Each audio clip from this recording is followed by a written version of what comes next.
భర్త వారి వ్యాపార భాగస్వాములు 2019లో ఆ భూమిని అమ్మేసి బయటకు వచ్చారని వివరించారు. బీఆర్ఎస్ అధికారంలో ఉన్న 10 ఏళ్లలో ఎక్కడా తన భర్త పేరు బయటకు రాలేదని, ఇప్పుడు ఆయనపై లేనిపోనివన్నీ అంటగట్టి ఆరోపణలు చేస్తున్నారని మండిపడ్డారు. ఇంటి అల్లుడు ఫోన్ ట్యాపింగ్ చేయడానికి సిగ్గుండాలని వెధవ ప్రచారాలు చేస్తున్నారు.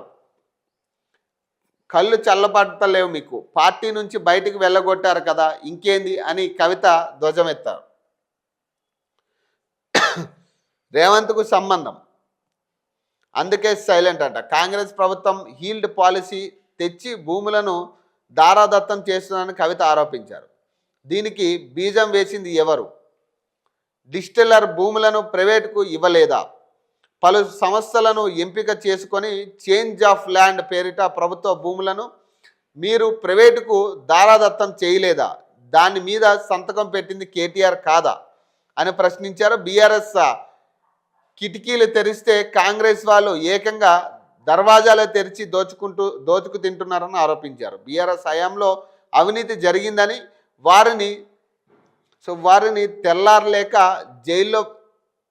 జైల్లో పెడుతున్నానంటూ ప్రజల్లో వ్యతిరేకత చిత్రీకరించిన రేవంత్ రెడ్డి పరిస్థితి అప్పుడే కప్పను తిన్న పాములా మారిందని విమర్శించారు. సీఎం అయ్యాను, కడుపు నిండింది, అవినీతి జరిగితే నాకేం, రాష్ట్రం ఎటుపోతే నాకేంది అన్నట్లుగా ఉన్నారు. బీఆర్ఎస్ వ్యాపార లావాదేవీలతో రేవంత్కు సంబంధం ఏర్పడినందుకు సైలెంట్ అయ్యారు అని ఆరోపించారు. ఎప్పుడో ఒక్కసారి తాను కూడా సీఎం అవుతానని ఆనాడు 2014 తెలంగాణ ఎప్పటి నుంచి ఇప్పటి వరకు జరిగిన అన్యాయాలు అక్రమాలపై ఆరా తీస్తానని, తప్పు చేసిన ఎవరిని వదిలిపెట్టబోనని హెచ్చరించారంట.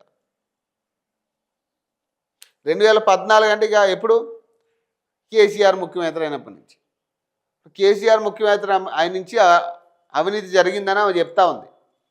మరి అప్పుడెందుకు మాట్లాడాలని మా పాయింట్. ఇప్పుడు మీరు అప్పుడు ఏదైనా కావచ్చు, మీరు నిజంగా